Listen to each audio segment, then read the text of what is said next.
ஒரு காலகட்டத்திலங்க ஒருத்தருடைய கவன குவிப்பு இருக்குல்ல, இப்போ ஒரு விஷயத்தை சொல்கிறோம்னா இந்த கவன குவியல் இருக்குல்ல 40 நிமிஷம் இருந்துச்சான். 40 நிமிஷம் ஒருத்தரால் ஒரு விஷயத்தை தொடர்ந்து கேட்க முடியும், தொடர்ந்து சிந்திக்க முடியும், தொடர்ந்து அதை பற்றி யோசிக்க முடியும். 40 நிமிஷம் ஒருத்தருடைய கவன குவியல் இருந்துச்சு. இன்னைக்கு அந்த கவன குவியல் எவ்வளோ நேரம் ஆயிடுச்சு? 1 நிமிஷமாக மாறிடுச்சு. இந்த இன்ஸ்டாகிராமில் ரீல்ஸ் வருதுல்ல, 1 நிமிஷத்தில் அப்படியே தள்ளி விட்டு போயிடுவாங்க. 40 நிமிஷம் இருந்ததுனால தான் ஸ்கூல்லலாம் அந்த கிளாஸ் வந்து 40 நிமிஷம் வச்சாங்க. 40 நிமிஷம் ஸ்கூலில் கிளாஸ் வச்சுருப்பாங்க. இன்றைக்கி அந்த கவனத்தை குவிக்கவே முடியலை. மனநல மருத்துவர்கள் என்ன தெரியுமா சொல்கிறாங்க? இதனால் ஃபோமோ அப்படின்ற ஒரு மன வியாதி உருவாகுதான், ஃபியர் ஆஃப் மொமெண்ட்ஸ். அது என்னப்பா ஃபியர் ஆஃப் மொமெண்ட்ஸ்ன்னு கேட்டாங்க. நம்ம இன்ஸ்டாகிராமில் ஒரு ஃபோட்டோ போடுறோமா, ஃபேஸ்புக்கில் ஒரு ஃபோட்டோ போடுறோமா, போட்டு என்ன பண்ணுவோம்? எத்தனை லைக் வந்திருக்கு, எத்தனை கமெண்ட். அதில் இந்த ஸ்டேட்டஸ்னு ஒன்று இருக்குது சார் வாட்ஸ்அப்பில். இந்த ஸ்டேட்டஸை போட்டுட்டு நாம் அதை பார்த்துட்டோம்னா அவனுக்கு தெரிஞ்சிருது. அவன் ஃபோன் அடித்து கேட்குறான், என் ஸ்டேட்டஸை பார்த்துட்டு எதுவுமே சொல்லலை அப்படின்றான். ஏன்னா உன் ஸ்டேட்டஸை பார்த்துட்டு சொல்கிற அளவுக்கு கூட எனக்கு நேரம் இருக்குது. காலையில் எந்திரிச்சு இது எல்லாமே என்ன பண்ணா ஃபியர் ஆஃப் மொமெண்ட்ஸ். நம்மை பற்றி மற்றவர்கள் என்ன சிந்திக்கிறாங்க, 1 மணி நேரத்தை அந்த ஃபோக்கஸிங் லெவலை குறைச்சிட்டோம். நம்ம ஒரு விஷயத்தில் இந்த கவனத்தை சுருக்கக்கூடிய அவ்வளவு குறைஞ்சிருச்சு. இன்றைக்கி எல்லாருமே ஒரு ஃபோன் எடுத்து மகிழ்ச்சியாக இருக்கிறதா காமிச்சுக்கிறோம். கரெக்டாக மகிழ்ச்சியாக இருக்கிறோமான்னு கேள்வி வருது இல்லை? ஜெயகாந்தன் தான் எழுதுவார், நாம் எல்லாம் வாழ்கிறோம் ஆனால் வாழ்கிறோமான்னார். எல்லாரும் சந்தோஷமாக இருக்கிறதா காமிச்சுக்கிறோம். கல்யாண நாளில் ஐ லவ் மை ஹப்பின்னு ஸ்டேட்டஸ் போடுறோம். வீட்டுக்காருக்கு சோறு போடுறது கிடையாது, ஆனால் ஸ்டேட்டஸ் போட்டுருவோம். எல்லாரும் எங்கள் வீட்டில் எல்லா நாளும் அப்படி எல்லாருமே சேர்ந்து சிரிச்சுக்கிட்டு இருக்கிற மாதிரி ஒரு ஃபோட்டோ, அது மட்டும் அழகாக போட்டுருவோம் இல்லை? ஆமாம். ஆனால் நம்ம வீட்டில் அந்த மாதிரி மகிழ்ச்சியாக இருக்கிறோமான்னா பெரிய கேள்வி. எங்கள் வீட்டில் ஒய்ஃப் என்ன பண்ணால், இந்த மஷ்ரூம் அல்வான்னு ஏதோ ஒன்று பண்ணாங்க யூடியூப்லலாம் பார்த்துட்டு. அதை ஃபோட்டோ எடுத்து அவங்க பண்ணாங்களா, மஷ்ரூம் அல்வான்னு ஒன்று பண்ணி அதை ஃபோட்டோ எடுத்து ஃபேஸ்புக்கில் போட்டாங்க. 1000 லைக்கு. நான் லைக் பண்ணலையே. ஏன்டா, நான் மற்றதெல்லாம் அதை பார்த்தவே, நான் அதை சாப்பிட்டவே, எப்படி லைக் போடுறதுக்கு மனசு வரும்? அப்போ இந்த செல்ஃபோன் என்ன தெரியுமாங்க நம்மளை பண்ணிகிட்டே இருக்கு. ஏதோ ஒரு வகையில் நம்மை வேறு ஒரு ஆளாக காட்டுவதற்கு முயற்சி செஞ்சுக்கிட்டே இருக்கு. ஃபோமோன்ற ஒரு வியாதி மிகப்பெரிய ஒரு மன வியாதியாக மாறிட்டே இருக்கு. இன்னைக்கு குழந்தைகளுக்கு நம்ம என்ன தெரியுமா பண்ணுறோம்? உடனே அந்த ஃபோனை கொடுத்துட்றோம். சாப்பிட்றப்ப இவன் ஃபோனை பார்த்தானா நிம்மதியாக நம்மளை தொந்தரவு பண்ணாமல் இருப்பான் பாட்டு ஃபோனை கொடுத்துட்றோம்ல. இன்னைக்கு சொல்லிட்டு போகிறேன் பாருங்க, டாக்டர் ஷாலினி மேம் சொல்கிறாங்க, நீங்கள் குழந்தைய சமாளிக்கிறதுக்காக கொஞ்சம் மதுவை ஊற்றி கொடுப்போமா, கொஞ்சம் நேரம் மயக்கத்தில் இருக்கட்டும், நம்மளை கொடுக்க மாட்டோம்ல. இந்த மதுவை விட 10 மடங்கு டோப்போமீன் இந்த செல்ஃபோனில் இருக்கான். குழந்தைகள் பார்க்கும்போது நம்ம என்ன பண்ணுறோன்னா பெரிய சந்தோஷமாக சொல்கிறோம், என் பையன் யூடியூப்பில் அப்படியே அஜித் பாட்டை போட்டு டான்ஸ் ஆடுவான் தெரியுமா, என் பையனுக்கு எவ்வளோ அறிவு தெரியுமான்றோம். அது அறிவு கிடையாது, அது அறிவு கிடையாது. கத்தியை எடுத்து ஒருத்தரை கீறுறது அறிவு கிடையாது. இந்த கத்தியை பயன்படுத்தணுமா வேணாமான்னு யோசிக்கிறது தான் அறிவு. ஒரு தீப்பெட்டியை எடுத்து கொளுத்தி போடுறது அறிவு கிடையாது, அது பயன்படுத்த தெரியல. இதை பண்ணலாமா வேணாமான்னு ஒருத்தனுக்கான பக்குவ நிலை இருக்குல்ல, அதுதான் அறிவு. ஸ்டீவ் ஜாப்ஸ் சொல்றாரு, திஸ் டிவைஸ். ஸ்டீவ் ஜாப்ஸ் யாரு? ஆப்பிள் நிறுவனத்தினுடைய ஓனர். ஸ்டீவ் ஜாப்ஸ் சொல்றாரு, this device will rule the entire world அப்படின்னாரு. ஒரு நாட்டில் இந்த செல்ஃபோன்றது ஒரு காலகட்டத்தில் இந்த உலகத்தை பூரா ஆட்சி செய்யும்னார். அப்போ பத்திரிகையாளர்கள் கேட்குறாங்க, ஏன் சார் உங்கள் பசங்க இந்த செல்ஃபோனை பயன்படுத்துகிறாங்களான்னு. ஸ்டீவ் ஜாப்ஸ் பதில் என்ன தெரியுமா? My son is not matured enough to use this cell because he is studying his college டேஸ்னார். அவன் காலேஜ் தான் படிக்கிறான், அவனுக்கு இந்த செல்ஃபோனை பயன்படுத்துகிற அளவுக்கு மெச்சூரிட்டி கிடையாதுன்னார். நாம் என்ன பண்ணுறோம்? 3.5 வயசு பையன் கையில் ஃபோனை கொடுக்குறோம், அவன் டண்டனக்கான் டான்ஸ் ஆடிட்டு இருக்கான் அதை வச்சு. இல்லை, தமிழில் திருமுருகாற்றுப்படைன்னு ஒரு நூல் இருக்குது, கேள்விப்பட்டிருக்கீங்களா? திருமுருகாற்றுப்படைன்னு. நக்கீரர் திருப்பரங்குன்றத்தில் எங்கள் ஊரில் நடந்த கதை இது. சங்க இலக்கியம் 10 பாட்டு 8 தொகை, அப்புறம் என்ன சார் அழகாக சொல்கிறார் 14 கீழ்கணக்கு. ஏன்னா நான் இப்படிலாம் கேள்வி கேட்பேன், அப்போ தான் நீங்கள் என்னை பார்க்குறீங்களான்னு அர்த்தம். ஒரு மேடையில் போய் கேட்டேன், செல்வத்துள் செல்வம் அப்புறம் என்னன்னு. ஒரு அக்கா திருமதி செல்வண்டுச்சு சீரியல். ஆனால் நான் இப்படி அதை கேட்காம விடுறது கிடையாது. இப்போ நம்ம ஒன்று சொன்னோம்னா நீங்கள் ஒன்று சொல்லணும்ல, அப்போ தான் நம்மளை ஃபாலோ பண்ணுறீங்கன்னு அர்த்தம். திருமுருகாற்றுப்படை 10 பாட்டு 8 தொகை 14 கீழ்கணக்கு நூல்கள் இருந்துச்சா? இந்த 3 நூல்களையுமே முதல் நூல் எதுப்பானா திருமுருகாற்றுப்படை நூல். இந்த திருமுருகாற்றுப்படை எப்படிப்பா எழுதுனாங்கன்றதுக்கு ஒரு வரலாறு இருக்குது. ஒரு புத்தகம் எப்படி எழுதுனாங்கன்றதுக்கு ஒரு கதை இருக்குது. மதுரையில் திருப்பரங்குன்றம் மலை இருக்குல்ல, மலை பார்த்துருக்கீங்களா? காசி விஸ்வநாதர் கோயில் இருக்கு அங்க. அங்க நக்கீரர் என்ன பண்றாராம்? சிவபூஜை பண்ணிட்டு இருக்காரு நக்கீரர்.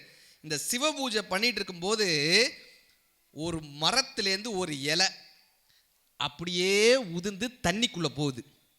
பாதி இலை தண்ணிக்குள்ள இருக்கு, பாதி இலை தண்ணிக்கு வெளியே இருக்கு. தண்ணிக்குள்ள இருக்கிற இலை மஞ்சள் நிறத்துல மாறுது, தண்ணிக்கு வெளியே இருக்கிற இலை சிகப்பு நிறத்துல மாறுது.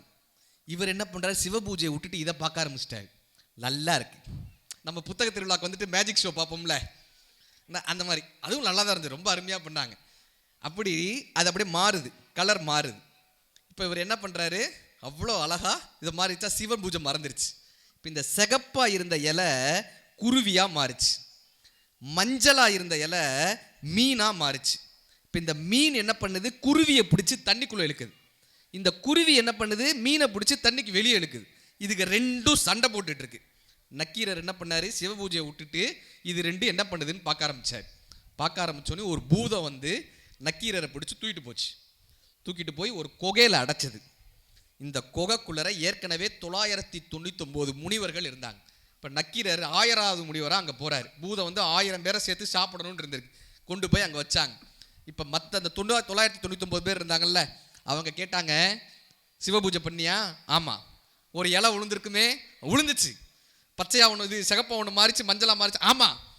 குருவி ஒன்று வந்துச்சு, மீன் ஒன்று வந்துச்சா? ஆமாம். பூதம் வந்து தூக்கிட்டு வந்துச்சா? ஆமாம். வெல்கம் டு த குகை, வெல்கம் டு த குகை. இப்போ இது என்ன பாடினா, நம்மளுடைய காரியத்தை பண்ணணும் தான் நினைப்போம். ஆனால் அங்கே ஒரு 2 பேர் சண்டை போட்டோன்னே நம்ம பார்க்க ஆரம்பிச்சிடும்ல, அதுதான் பிக் பாஸ் வீடு. எவனாவது ஒருத்தர் சண்டை போடுறத, எங்கேயாவது ஒரு சோசியல் மீடியாவில் ஏதாவது ஒன்று வருதுல்ல, அதை உட்காந்து பார்க்க ஆரம்பிச்சிடுறோமா? அப்போ ஒரு பூதம் வந்து தூக்கிட்டு போகுது இல்லை, இந்த பூதம் யாருப்பான்னா இந்த செல்ஃபோன் தான் பூதம். இது கொண்டு போய் ஒரு குகையில் அடைச்சிச்சுல்ல, இதுதான் இந்த ஊடகம்ன்ற குகை. இந்த குகையில் கொண்டு போய் நம்மளை அடைச்சிருது. அங்கே அத்தனை பேரோட நம்ம அடிமையாக மாறிடுறோம். தொலைக்காட்சி பெட்டின்ற குகையோடையோ இந்த செல்ஃபோன்ற குகையிலையோ நம்ம ஒரு அடிமையாக போய் மாறிடுறோம். இப்போ நக்கீரர் என்ன தெரியுமா பண்ணாரு? திருமுருகாற்றுப்படைன்ற நூலை எழுதுறார் அங்கிருதான். அப்போ முருகனுடைய வேல் வந்து நக்கீரரை காப்பாற்றியதாக வரலாறு. என்ன அர்த்தம் தெரியுமா? அப்படி நீங்கள் மாட்டிக்கொண்டால் உங்கள் கைகளில் ஒரு புத்தகத்தை எடுங்கள். வேல் என்றால் அறிவுன்னு அர்த்தம். வேல்னா இது ஆன்மீகம் கிடையாது, வேல்னா அறிவுன்னு அர்த்தம். வேல் ஷார்ப்பா இருக்குமா? ஆழமா இருக்குமா? அகலமா இருக்குமா? அறிவு எப்பயுமே ஆழமா இருக்கணும், அகலமா இருக்கணும், கூர்மையா இருக்கணும். வேல்னா அறிவினுடைய வெளிப்பாடுன்னு அர்த்தம். இப்படி நீங்க ஒரு குகையில மாட்டிக்கும் போது ஒரு பூதம் கொண்டு வந்து இந்த பூதம் உங்களை கொண்டு போய் இந்த குகையில வச்சிருச்சுன்னா உங்களால் அதுல இருந்து தப்பிக்கவே முடியாதுப்பா. அப்ப நீங்க என்ன தெரியுமா பண்ணணும்? ஒரு புத்தகத்தை கையில் எடுத்துக்கங்க. அந்த புத்தகத்தின் மூலமாக ஒரு அறிவு வரும். அந்த அறிவை கொண்டுதான் நீங்கள் இந்த குகையில் இருந்து தப்பிக்க முடியும்ன்றத திருமுருகாற்றுப்படை இந்த வரலாறு நமக்கு கற்றுக் கொடுத்துட்டு போகுது. நாமுத்துக்குமார் எழுதுவாரு, இவன் தோட்டத்தில் பூவும் இருக்கிறது, முள்ளும் இருக்கிறது, பனித்துளி செய்ய தெரியவில்லை. இவன் வானத்தில் வெயிலும் இருக்கிறது, மழையும் இருக்கிறது, வானவில் செய்ய தெரியவில்லை. இவன் கடலில் அலையும் இருக்கிறது, நுரையும் இருக்கிறது, கடந்து போக தெரியவில்லை. இவன் வாழ்க்கையில் இன்பமும் இருக்கிறது, துன்பமும் இருக்கிறது, வாழத்தான் தெரியவில்லை. நம்ம ஒரு பிஸ்னஸ் ஆரம்பிக்கிறோம் சார், 10,000 ரூபா போட்டு பிஸ்னஸ் ஆரம்பிக்கிறோம், கரெக்டா? இந்த பிஸ்னஸ் எப்போ சக்ஸஸ்ன்னு சொல்லுவோம்? இந்த 10,000 ரூபா 1 லட்ச ரூபாய் ஆனால் சக்ஸஸா? 1 கோடி ரூபாய் ஆனால் இன்னும் சக்ஸஸா? இப்போ நம்ம பிறக்கும்போது சந்தோஷமாக பிறக்கிறோம்ல, கரெக்டாக? இந்த ஒரு சின்ன குழந்தை, ஒரு வயசு குழந்தை சிரிக்கிறதுக்கு பெருசாக ஜோக்கெலாம் சொல்ல வேணாம். ஒரு கிளுகிழுப்பை விற்பாங்க, 10 ரூபாய்க்கு ஒரு கிளுகிழுப்பு இருக்கும். நீங்கள் எடுத்துகிட்டு போய் அந்த குழந்தை முன்னாடி இப்படி ஆட்டுங்களேன், விழுந்து சிரிக்குமா? அதே கிளுகிழுப்பு எடுத்துகிட்டு போய் ஒரு 80 வயசு தாத்தா முன்னாடி இப்படி ஆட்டுங்க, பொலிர்னு கன்னத்தில் விடுவார். ஆனால் அதே தாத்தா தானே 80 வயசுக்கு முன்னாடி சிரித்தவர். வாழ்க்கையை தொடங்கும் போது மகிழ்ச்சியினுடைய உச்சத்தோடு தொடங்குறோங்க. நாளாக நாளாக நாளாக நாளாக நம்மளுடைய பதவி, நம்மளுடைய பணம், நம்மளுடைய ஏதோ ஒரு காரணத்தினால அந்த சிரிப்பையே இழந்துடுறோமே, சிரிக்கவே மறந்துடுறோமே இல்லையா? வைரமுத்தையா தான் சொல்லுவார், மகிழ்ச்சி நீ நான் நாம் எல்லாம் மகிழ பிறந்தவர்கள், நிலவின் ஒளியை குடிக்க பிறந்தவர்கள், நீலவான் வெளியை இழுக்க பிறந்தவர்கள், மறிக்கும் வரைக்க மகிழ பிறந்தவர்கள். ஏன் தெரியுமா? ஒரு ஆணின் பெண்ணின் மகிழ்ச்சியில் பிறந்தவர்கள். மகிழ்ச்சி இல்லையே அலைகள் கொண்டு ஜாலந்தரம் பாடுமா கடல், இடிகள் கொண்டு தம்பட்டம் தட்டுமா வானம், வீட்டிற்கு திரும்பி வருமா வெளியூர் சென்ற காற்று, உதிர்ந்து உதிர்ந்து இலைகள் உதிர்ந்து நலிந்து நலிந்து வெயிலில் நலிந்து அளந்து அளந்து கொழுந்து எழுந்து சித்திரை மாதம் தாவர வர்க்கம் முத்திரை காட்டி முகிழ்ப்பதெல்லாம் மகிழ்ச்சி மகிழ்ச்சி மகிழ்ச்சின்னாரு. இந்த மகிழ்ச்சியை தொலைச்சிட்டோமே சார். சிரிக்கிறதே கிடையாது. பஸ்ஸில் பக்கத்தில் ஒருத்தர் உட்காந்து இருந்தாருன்னா அவரை பார்த்து சிரிக்க மாட்டோம். கரெக்டா? பக்கத்தில் யாராவது உட்காந்து நம்ம செல்ஃபோன் எடுத்து வச்சிடுறோம். இன்னைக்கு பக்கத்து இருக்கை பயணியிடம் சிரிக்க மறந்த நபருக்கு தூரத்தில் இருந்து கையாட்டி அன்பு என்றால் என்ன என்று காட்டுகிறாள் தூரத்தில் இருக்கக்கூடிய சிறுமின்னு பிரான்சிஸ் கிருபா ஒரு கவிதையில் எழுதியிருப்பார். இப்படி பக்கத்தில் இருக்கக்கூடிய மனிதர்கள்ட்ட கூட நம்ம சிரிக்கிறதே இல்லையே. இந்த இழந்த சந்தோஷத்தை ஒரு புத்தகத்தால் மட்டும்தான் தர முடியும். இத்தாலியில் நடந்த சம்பவம். இன்னைக்கு நீங்கள் கூகுளில் போய் நான் அந்த சம்பவத்தை சொல்கிறேன், கூகுளில் போய் அடிச்சு பாருங்க. இத்தாலி நாட்டில் ஒரு திருடன் ஒரு வீட்டுக்குள்ளே போயிட்டான், எல்லாத்தையும் திருடிட்டான். திருடி முடிச்சுட்டு அங்கே ஒரு புத்தகம் கிடச்சிருக்கு. அவர் அந்த புத்தகத்தை வாசிக்க ஆரம்பிச்சிருக்காரு. இது என்னப்பா புத்தகம்னு ஒரு 2 பக்கம் வாசிக்க இன்ட்ரெஸ்ட் ஆயிடுச்சு. இவர் திருடின விஷயத்தெல்லாம் ஓரமாக வச்சுட்டு சோஃபாவில் உட்காந்து புத்தகம் படிக்க ஆரம்பிச்சிட்டாரு. அது அவ்வளோ இன்ட்ரெஸ்டாக இருக்குது. அந்த புத்தகம் உட்காந்து வாசிச்சுக்கிட்டே இருக்காரு. 1 மணி நேரம் ஆகுது, 1.5 மணி நேரம் ஆகுது. இப்போ வீட்டு ஓனர் வந்துட்டார். வந்தவர் உள்ள ஒருத்தர் திருடி இருக்கான், இந்த மாதிரி புத்தகம் படிச்சுட்டு இருக்கான்னு பார்த்து போலீஸ்க்கு தகவல் கொடுத்துட்டாரு. இப்போ போலீஸ் வந்துட்டாங்க. போலீஸ் வந்து அவர் அரெஸ்ட் பண்ண வர்றாங்க. இவர் அரெஸ்ட் பண்ண வந்த போலீஸை சொல்கிறார், 1 நிமிஷம் பொறுங்க, இன்னொரு 1 மணி நேரம் பொறுத்தீங்கன்னா அந்த புத்தகத்தை படித்து முடிச்சுக்குவேன். எப்படினாலும் நீங்கள் அரெஸ்ட் பண்ண போகிறீங்க, ஒரு 1 மணி நேரம் கொடுங்க, நான் இந்த புத்தகத்தை படித்து முடிச்சுக்கிறேன். போலீஸ் அதுக்கு பெர்மிஷன் கொடுக்கல, அவர் அரெஸ்ட் பண்ணிட்டு போயிட்டாங்க. இது இத்தாலியில் மிகப்பெரிய பிரபலம் ஆகுது. இந்த சம்பவம் வந்து எல்லாருக்கும் வைரல் ஆகுது. இப்படி ஒரு திருடன் ஒரு வீட்டுக்கு போனார், ஒரு புத்தகத்தை படித்தார், அந்த போலீஸ் கிட்ட மாட்டிக்கிட்டாரு, ரொம்ப வைரல் ஆகுது. அந்த புத்தகத்தை எழுதியவர் பேர் ஜியோமென் ஹெச்சி, ஹேம்மர்ன்ற ஒரு புத்தகம். இப்போ அந்த எழுத்தாளர் என்ன பண்ணுறாருன்னா சிறைச்சாலைக்கு ஒரு காப்பி அனுப்பிச்சி விட்றாரு. நீங்கள் அங்கே படிக்க முடியல, இந்த காப்பியை நீங்கள் நிதானமாக உட்காந்து சிறைச்சாலையில் படிங்கன்னு ஒரு காப்பி அனுப்பிச்சி விட்றாரு. இப்போ இத்தாலியில் இது பெரிய சம்பவமாக மாறி 4 சர்ச்சைகளை அங்கே உருவாக்குச்சு. 4 மிகப்பெரிய சர்ச்சைகளை உருவாக்குச்சு. 1, அந்த போலீஸ் அவரை படிக்க விட்டுருக்கணும். 2, ஏன்னா அந்த போலீஸ் பிடிக்க போனது ஒரு திருடனை. கரெக்டா? பிடிக்க போனது ஒரு திருடனை, ஆனால் பிடித்து வந்தது ஒரு வாசிப்பாளனை. பிடிக்க போனது ஒரு திருடனை, பிடித்து வந்தது ஒரு வாசிப்பாளனை. ஏன்னா ஒருத்தன் புத்தகத்தை கையில் எடுத்துட்டானாலே அவனுடைய மனம் மாறிடும்.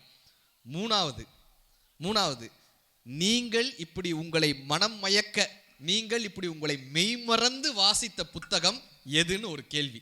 இப்போ நமக்குள்ள அது வரும்ல, மெய்மறந்து நம்ம கடைசியாக இப்படி வாசித்த ஒரு புத்தகம் என்ன? 4, ஏன் அவர் அந்த புத்தகத்தை படித்தார்? இப்படி மெய்மறந்து வாசிக்க காரணம் என்ன? உளவியல் நிபுணர்கள் அதை ஆராய்ச்சி பண்ணி சொல்கிறாங்க. ஏன் தெரியுமா அவர் அந்த புத்தகத்தை படித்தாரா?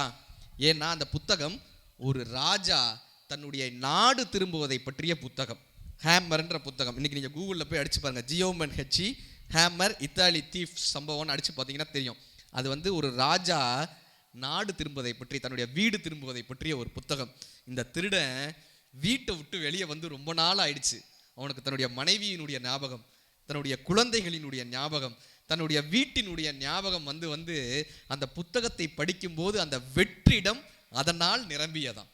நமக்குள்ள ஒரு வெற்றிடம் இருக்குல்ல, நமக்குள்ள ஏதோ ஒரு விஷயத்தை இழந்திருப்போம்ல, நமக்குள்ள ஒரு இழந்த காதல் இருக்கும், நமக்குள்ள ஒரு இழந்த ஒரு திறமை இருக்கும். நான் ஒரு ஓவியன், நான் ஒரு பேச்சாளர் ஆகணும்னு ஆசைப்பட்டேங்க, நான் ஒரு கவிஞர் ஆகணும்னு ஆசைப்பட்டேங்க, நான் ஒரு எழுத்தாளர் ஆகணும்னு ஆசைப்பட்டேங்க. ஆனால் காலப்போக்கில் என்னால் பண்ணவே முடியாதுன்னு இழந்த ஒரு தருணம் இருக்கும்ல, ஒரு வெற்றிடம் இருக்கும்ல, இழந்த ஒரு காதல் இருக்கும்ல, இழந்த ஒரு மேடை இருக்கும்ல, இழந்த ஒரு குடும்பம் இருக்கும்ல, இழந்த ஒரு பணம் இருக்கும்ல, இழந்த ஒரு சொத்து இருக்கும்ல, இழந்த ஒரு சொந்தம் இருக்கும்ல, அத்தனையையும் நிறைவு செய்வது புத்தகங்கள் மட்டும்தான். அந்த வெற்றிடத்தை 457 டிகிரி ஃபாரன்ஹீட்னு ஒரு புத்தகம் உள்ளர கிடைக்கும். 457 டிகிரி ஃபாரன்ஹீட். அது என்ன பார்த்தோம்னா 457 டிகிரி ஃபாரன்ஹீட்டில் ஒரு புத்தகம் எரிஞ்சிரும். கரெக்டா? ஒரு நாட்டில் ஒரு அறிவிப்பு கொடுக்குறாங்க, அந்த நாட்டில் இருக்கக்கூடிய அத்தனை புத்தகங்களையும் பிடிச்சி எரிக்கணும், யாருமே புத்தகம் படிக்கக்கூடாது, அந்த புத்தகத்தெல்லாம் எரிச்சிடணும்னு ஒரு அறிவிப்பு கொடுக்குறாங்க. ஏன்னா மக்கள் அறிவு சார்ந்து வந்துட்டாங்கன்னா அரசாங்கத்தை கேள்வி கேட்பாங்க. அதனால மக்கள் வந்து அறிவு சார்ந்து இருக்கக்கூடாதுன்ற ஒரு பெரிய காரணத்தை சொல்லி அங்கே இருக்கக்கூடிய அரசர் என்ன பண்ணுறாரு, இப்படி ஒரு உத்தரவு போடுறாரு. அங்கே இருக்கக்கூடிய காவலர்கள்லாம் என்ன பண்ணுறாங்கன்னா ஒவ்வொருத்தர் வீட்லேயும் புத்தகங்கள் இருந்தால் தேடி தேடி எரிப்பாங்க. தேச குற்றம் மாதிரி எல்லாத்தையும் தேடி தேடி எரிப்பாங்க. இதில் ஒரு பாட்டி வீட்டில் கிட்டத்தட்ட ஒரு 100 புத்தகம் இருக்குன்னு தெரிய வருது. ஒரு மூதாட்டி வீட்டில் இவர் தேடி கண்டுபிடிச்சு அந்த 100 புத்தகத்தை எரிக்கிறாங்க. அந்த பாட்டி என்ன பண்ணுறாங்க, தான் சேர்த்து அந்த புத்தகங்கள்லாம் எரியப்படுதேன்னு ஓடி போய் அந்த தீக்குள்ளே விழுந்து உயிரை விட்டுறாங்க. இது இந்த காவலரினுடைய மனதில் அப்படியே போய் பதியுது. ஒரு புத்தகத்துக்காக உயிரை கொடுக்கிறார்கள்னு சொன்னா, அப்ப அந்த புத்தகத்துல என்னப்பா இருக்குன்னு பார்க்கணும்னு இந்த எரியப்படாத 2 புத்தகத்தை மட்டும் யாருக்கு தெரியாம வீட்டுக்கு கொண்டு வராரு. அதை உட்காந்து வாசிக்கிறார். அதுக்கப்புறம் எங்கெல்லாம் புத்தகத்தை எரிக்க போறாங்களோ அங்கெல்லாம் ஒரு புத்தகம் 2 புத்தகம்னு எடுத்துட்டு வந்துடுறாரு, வீட்டுக்கு எடுத்துட்டு வர்றாரு. இப்படி உட்காந்து வாசிக்க ஆரம்பிக்கிறாரு.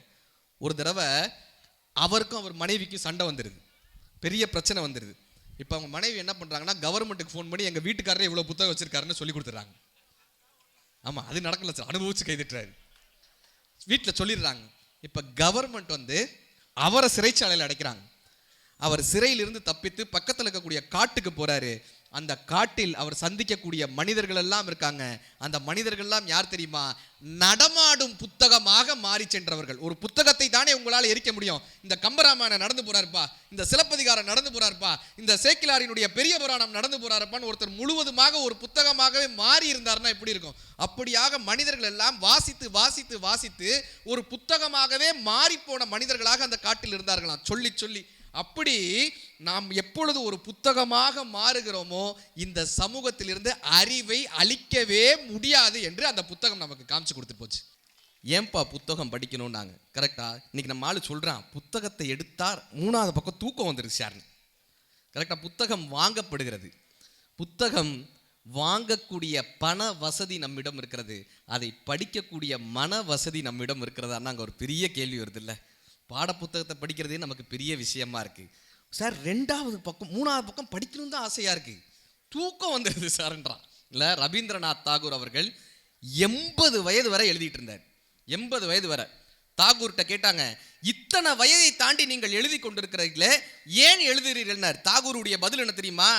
நான் துருப்பிடித்து இறந்து போவதை விட தேய்ந்து தேய்ந்து தேய்ந்து இறந்து போகிறேன். இப்ப வீட்டில் சமயக்கட்டில் ஒரு துணி இருக்கும்ல, என்ன துணி? சமயக்கட்டில் ஒரு துணி இருக்கும்ல, கரித்துணி. சார் கரெக்டாக சொல்றார். அந்த பக்கம் பதில் வரல. சமயக்கட்டில் என்ன இருக்கும் அங்கே? சார் சொல்றார் கரித்துணி. தேய்க்கிறவங்களுக்கு தான் தெரியும். கரெக்டா சார்? ஆமான்றார். இந்த கரித்துணி இருக்குல்ல, சமயக்கட்டில் ஒரு கிழிஞ்ச இந்த கந்தல் துணி இருக்குல்ல, கரித்துணி. இந்த கரித்துணி தன்னுடைய வாழ்க்கை வரலாறை சொன்னா எப்படிப்பா இருக்கும்னு, இந்த தேஞ்சு போன நல்லா இருந்த ட்ரெஸ்ஸை தானே கரித்துணி ஆக்குவோம். கரெக்டாமா?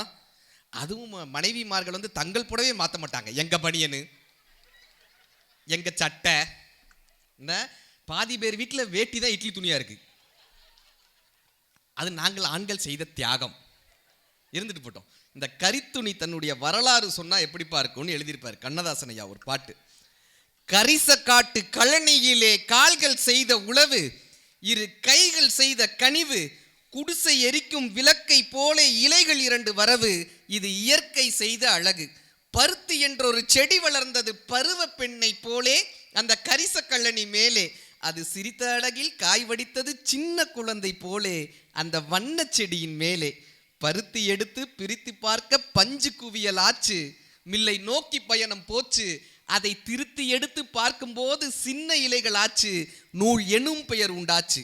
அழகு வண்ணம் கலந்து நின்றதில் ஆடை வந்தது மெல்ல, பலர் மானம் காத்து கொள்ள, இடை குலையுமாதர் உடையிலேறி கோல கவிதை சொல்ல, உடல் மூடி மறைத்து கொள்ள. அந்த துணியில் ஒன்று கிழிந்து அடுப்பங்கரைக்கு வந்து தான் படிக்குது இந்த சிந்து, தன் சொந்தக்காரர் பலரை எண்ணி துடிக்குது மனம் வெந்து, கதை சொல்லுது தனை நொந்து. என்னப்பா கதை சொல்லுதுன்னு கேட்டான். வாழும் நாளில் வாழ்ந்த எண்ணெய் காத்த இரும்பு பெட்டி. நல்லா இருக்கிறப்ப மடிச்சு மடிச்சு வச்சுப்போமா? வாழும் நாளில் வாழ்ந்த எண்ணெய் காத்த இரும்பு பெட்டி, இன்று உதைக்கும் எண்ணெய் எட்டி, நிலை தாழ்ந்த போது மனிதன் கூட உடைந்த பானை சட்டி, யார் உறவு கொள்வார் ஒட்டி. மேனியழகும் காசு பணமும் இருக்கும் வரை லாபம், இழந்த பின்பு பாவம், பின் ஞானியரை போல் பாட வேண்டும் நாய்களுக்கும் கோபம், இது நான் படித்த சோகம்னு கண்ணதாசன் ஐயா முடிச்சிருப்பார். இப்போ நம்ம நல்லா வாழ்கிறோம்ல, உடல் ஆரோக்கியமாக இருக்குல்ல, ஆரோக்கியமாக இருக்கும்போது மடித்து மடித்து உள்ளர வச்சுக்கிறோம்ல, பெட்டிக்குள்ளே வச்சுக்கிறோம்ல, மடித்து மடித்து மடித்து மடித்து உள்ளர வச்சுக்கிறோம்ல, அப்படி ஆரோக்கியமாக இருக்கும்போது பொலிவோடு இருப்போம்.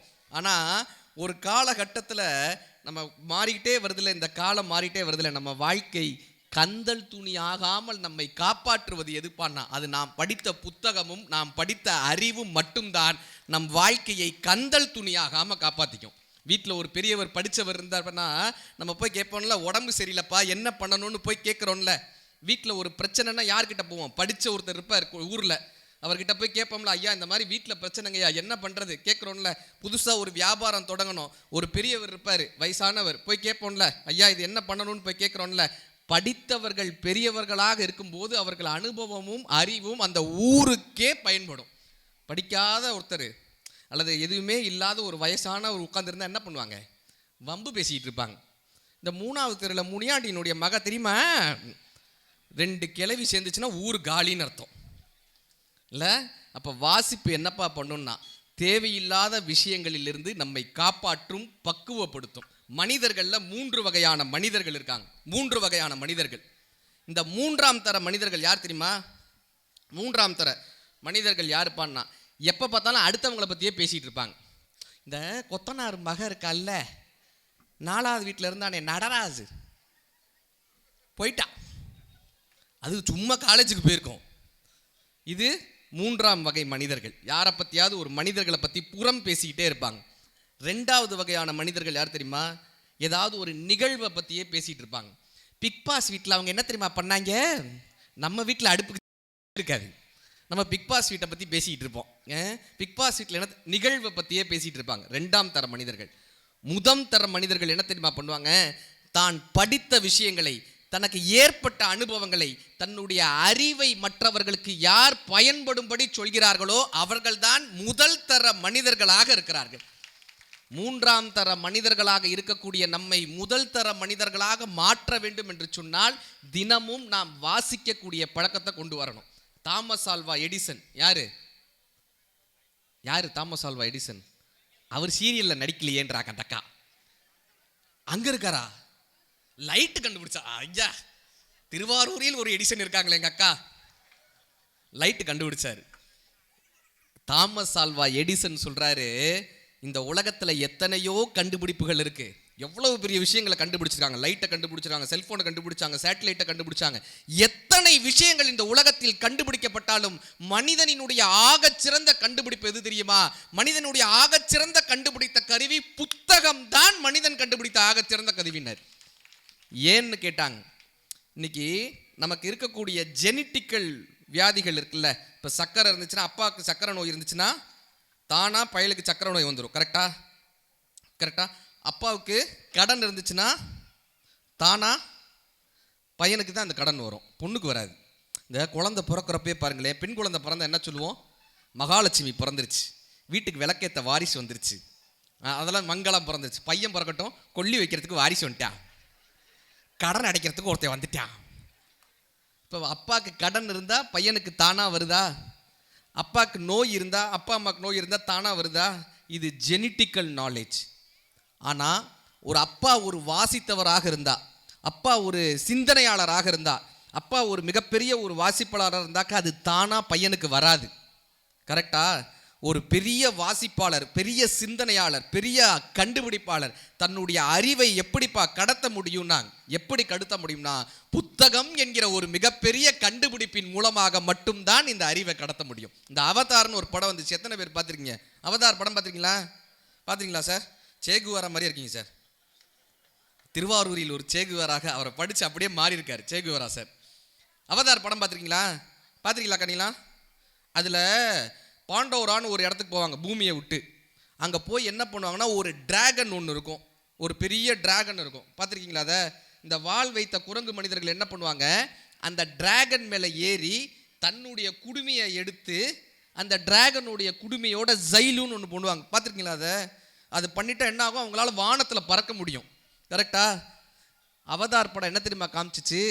கஷ்டப்பட்டு ஒரு டிராகனை அதோட தன்னை இணைத்து கொண்டால் அவனால் வானத்தில் பறக்க முடியும்னது. அப்படியாக ஒரு எழுத்தாளனை நீங்கள் தேர்ந்தெடுத்து கொண்டால், அப்படியாக ஒரு புத்தகத்தை நீங்கள் தேர்ந்தெடுத்து கொண்டால், அதற்குள் உங்களை நீங்கள் இணைத்து கொண்டால் நீங்கள் வானம் அல்ல மிகப்பெரிய உச்சத்தை அதையும் தாண்டி பறக்க முடியும் என்பதை இந்த புத்தகம் நமக்கு காமிச்சிட்டு போகுது.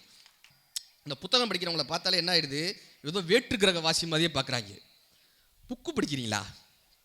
படித்து என் பையன்கிட்ட சொல்கிறேன், டே படித்தாக்க வாழ்க்கையில் முன்னேறலாம்டா, அதை நம்ம தான் அதை படிச்சுட்டா சும்மா இருக்க மாட்டோம்ல. வீட்டில் எதையாவது ஒன்று இப்போ நிகழ்ச்சி வராத நாட்டில் நாங்கள் என்ன பண்ணுவோம்னு நினைக்கிறீங்க? வீட்டில் கூப்பிட்டு ஒய்ஃபையும் குழந்தையும் உட்கார வச்சுட்டு நம்ம படித்த விஷயத்தை எதையாவது சொல்லுவோம். அவங்க அப்படியே காதை பொத்திட்டு கேட்பா, எப்பா இன்னைக்கு உனக்கு நிகழ்ச்சி இல்லையாப்பான்னு. என் பையனை கூப்பிட்டு சொன்னேன், டே படிச்சாக்க வாழ்க்கையில் கண்ணதாசன் ஐயா சொல்லுவார், இசையறிந்தோன் குழல் எடுத்தால் இசை பிறக்கும், திசையறிந்தோன் படகெடுத்தால் தேசம் தோன்றும், திடமுடையோன் படையெடுத்தால் பகைமை வீழும், அறிவுடையோன் ஏடொன்றே அறிவின் கன்று அவ்வழியே தமிழ் செய்தி வந்ததென்று, திடமுடையோன் கைகளிலே திகழ்ந்து நின்று தேனமுற தமிழோசை வாழ்க நின்று கண்ணதாசன் ஐயா சொன்னார்றான்னு. அவன் என்னை இப்படியே பார்த்தேன். படிச்சா நல்லது அவ்வளோதானே, ஏன் இழுக்கிற, ஏன்பா இழுக்கிற, சாட்டா முடிப்பா, காது வலிக்குதுப்பா, மூச்சு விட முடியலப்பா, வேர்வையா வருதுப்பான்றான். இது கவிதை சொன்னான். இன்னைக்கு புத்தகத்தை பார்த்தாலே பயப்படுறானுங்க சார். சென்னையில் எனக்கு தெரிஞ்ச ஒரு நண்பர், அவருக்கு ஒரு 60 வயது, அப்போ எங்களுக்கு பழக்கம் ஏற்படும் போது ஒரு 60 வயது, அதுக்கப்புறம் ஒரு 15 வருட பழக்கம் ஐயாவோட. அவங்க என்ன பண்ணாங்கன்னா, அவங்க வீட்டில் ரொம்ப சிரமப்பட்டு ஒரு அறை கட்டினார், பெரிய அறை கட்டினாங்க.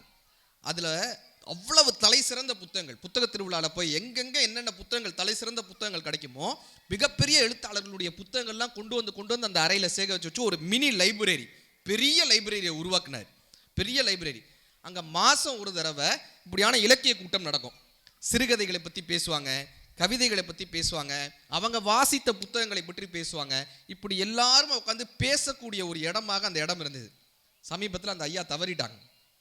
நாங்கள் அந்த இறுதி காரியங்களுக்காக போகிறோம், அங்கே அவர் வீட்டுக்கு அந்த இறுதி காரியங்களுக்காக போகிறோம். அந்த தெரு முக்கில் ஒரு குப்பை தொட்டி சார், பெரிய குப்பை தொட்டி. அந்த குப்பை தொட்டி நிறைய புத்தகம், அந்த குப்பை தொட்டி நிறைய அந்த அவர் சேகரித்து வச்ச புத்தகம். அந்த புத்தகத்தை பார்க்கும்போதே மனம் கனத்து இருந்துச்சு. எங்களுக்கு தெரியும் இது இவர் வீட்டிலேருந்து வந்து தான் விழுந்திருக்குன்னு. அத்தனை புத்தகங்களும் குப்பை தொட்டியில் கிடந்தது. இப்போ அந்த இறுதிக்கு சடங்குக்கு போகிறோம். நான் மெல்லமாக அவருடைய பையனை கூப்பிட்டு சொன்னேன், ஐயா வந்து இது ரொம்ப சிரமப்பட்டு எல்லா புத்தகங்களையும் சேர்த்தாங்க, நீங்கள் இது முக்கில் போட்டிங்களா அப்படின்னு கேட்டேன். அவர் சொன்னார், இதை வச்சு நாங்கள் என்ன பண்ண போகிறோம், நடந்த சம்பவம், இதை வச்சு நாங்கள் என்ன பண்ண போகிறோம், எங்களுக்கு யாருக்குமே வாசிக்கிற பழக்கம் கிடையாது. அந்த ரூம் இருந்துச்சுன்னா நாங்கள் அதை ஒரு ஜிம்மாக மாற்றிப்போம், அந்த ரூம் இருந்துச்சுன்னா நாங்கள் அதை வந்து ப்ரொஜெக்டர் வச்சு ஹோம் தியேட்டராக மாற்றிப்போம், அந்த ரூம் இருந்துச்சுன்னா வேறு எதுக்காவது நாங்கள் பயன்படுத்திப்போம். இந்த புத்தகத்தை வச்சு நாங்கள் என்ன பண்ணுறோம், நீங்கள் வேணா ஏதாவது வேணும்னா எடுத்துகிட்டு போங்க, கார்பரேஷன்காரங்க எடுத்துகிட்டு போகிறதுக்கு முன்னாடி நீங்கள் எடுத்துகிட்டு போங்கன்னாங்க. இன்றைக்கி உண்மையிலேயே அடுத்த தலைமுறைக்கு இந்த வாசிப்பினுடைய பழக்கம் இருக்கிறதானா ஒரு பெரிய கேள்விக்குறி தானே. அடுத்த தலைமுறைக்கு இந்த வாசிப்பு பழக்கத்தை கொடுக்க வேண்டிய மிகப்பெரிய பொறுப்பு நம் தலைமுறையினருக்கு இருக்கு. அடுத்த தலைமுறை மிகப்பெரிய ஒரு சிந்தனையாளர்களாக, அறிவு சார்ந்த மக்களாக வரணும்னா வேற வழியே கிடையாது. நம்ம இந்த பழக்கத்தை வச்சுக்கணும், வாசிக்கக்கூடிய பழக்கத்தை. அமெரிக்காவில் இந்த கருப்பர்களுக்கும் வெள்ளையர்களுக்கும் எப்பயுமே ஒரு சண்டை நடந்துகிட்டே இருக்கும், நிறவெறி சண்டை நடந்துகிட்டே இருக்கும். ஒரு காலேஜில் ஸ்டூடெண்ட்ஸ் இது பண்ணுறாங்க, 2 பேர் சண்டை போடுறாங்க, ஸ்டூடெண்ட்ஸ் 2 பேர் சண்டை போட்டுக்கிட்டே இருக்காங்க. இப்போ அங்கே தண்டனை என்ன தெரியுமா கொடுத்தாங்க அந்த ஸ்டூடெண்ட்ஸ்க்கு, 2 பேருக்குமே சிறையில் அடைச்சி அந்த சண்டை போட்ட பசங்க எல்லாருமே மைனர்ஸ், மேஜர் பசங்க கிடையாது, மைனர்ஸ், சிறுவர் சீர்திருத்த பள்ளியில் சேர்த்து இந்த பசங்க எல்லாருமே ஒரு புத்தகத்தை ஆய்வு செய்து அந்த புத்தகத்தை பற்றின ரிசர்ச்சை சமர்ப்பிக்கணும். ஒவ்வொருத்தரும் அந்த ரிசர்ச்சை அப்ரூவ் பண்ணால் மட்டும்தான் அவங்க சிறையிலிருந்து விடுதலைன்னு. நீங்கள் நம்பவே மாட்டீங்க, அத்தனை புத்தகங்களையும் வாசிப்பாளராக மாறிய அந்த சிறுவர்களுக்குள் அந்த நிற வேற்றுமை என்கிற அந்த எண்ணமே இல்லாமல் சென்றதுன்றது இப்போ நடந்த ஒரு வரலாறு. எத்தனையோ குடியரசுத் தலைவர் இருந்தாங்கல்ல, ஒரு குடியரசுத் தலைவர் பேர் சொல்லுங்க, பிரசிடென்ட் பேர்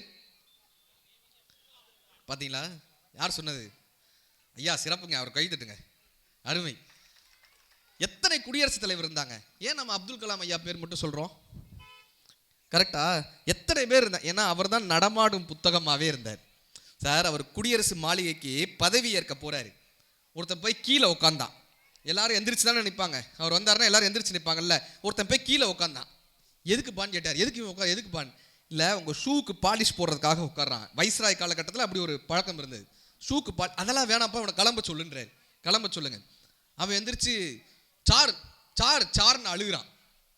எதுக்கு அழுகிறான்னு கேட்குறார். இல்லை 4 குழந்தைகளாம் நீங்கள் வந்த உடனே அவனை வேலையை விட்டு அனுப்புறீங்களேன்னு அழுகிறான். அவர் சொன்னார், அவனை வேலையை விட்டு அனுப்பலப்பா, தோட்டத்தில் போய் தண்ணி ஊற்ற சொல்லு, அவ்வளோதான், தோட்டத்தில் போய் தண்ணி ஊற்ற சொல்லு. இப்போ அவருடைய ஆட்சி காலம் முடியுது, குடியரசு ஆட்சி காலம் முடியுது. இப்போ அவர் கிளம்பணும். கிளம்பும்போது சொல்கிறாரு, இந்த ஒருத்தன் நான் வந்த உடனே கீழே உட்காந்து தோட்டத்தில் இருந்தாலும் அவனை வர சொல்லுன்றார். வந்தவன்ட்ட சொன்னார், என்னமோ நான் வந்த உடனே உன்னைய வேலையை விட்டு அனுப்புறேன்னு சொன்னேன், இன்றைக்கி என்னையவே வேலையை விட்டு அனுப்புகிறாங்க தெரியுமா அப்படின்னாரு. இன்னைக்கு என்ன வேலையை விட்டாலும் அவனுக்கு ஒன்றும் புரியலை. அப்படியே பார்த்தான், நீ தோட்டத்துக்குலாம் எப்படி தண்ணி அடிப்பில்ல அப்படி இந்த பெட்டியில் தண்ணியை ஸ்ப்ரே பண்ணுன்றார். தோட்டத்துக்குலாம் தண்ணி ஸ்ப்ரே பண்ணுறீங்களா இப்படி பெட்டியில். அவன் யோசிக்கிறான், ஏன்னா பெட்டியில் ட்ரெஸ் எல்லாம் இருக்கும், புத்தகங்கள்லாம் இருக்கும், எப்படிப்பா நான் ஸ்ப்ரே பண்ணுறதுன்னு. இல்லை நீ ஸ்ப்ரே பண்ணுன்றார். அவனும் உடனே ஸ்ப்ரே பண்ணான். ஏபிஜே ஐயாவினுடைய வார்த்தை, நான் குடியரசுத் தலைவர் மாளிகையிலிருந்து செல்லும் போது ஒரு தூசியை கூட அப்துல் கலாம் எடுத்து போகவில்லை என்று இந்த மக்களுக்கு தெரிய வேண்டும்.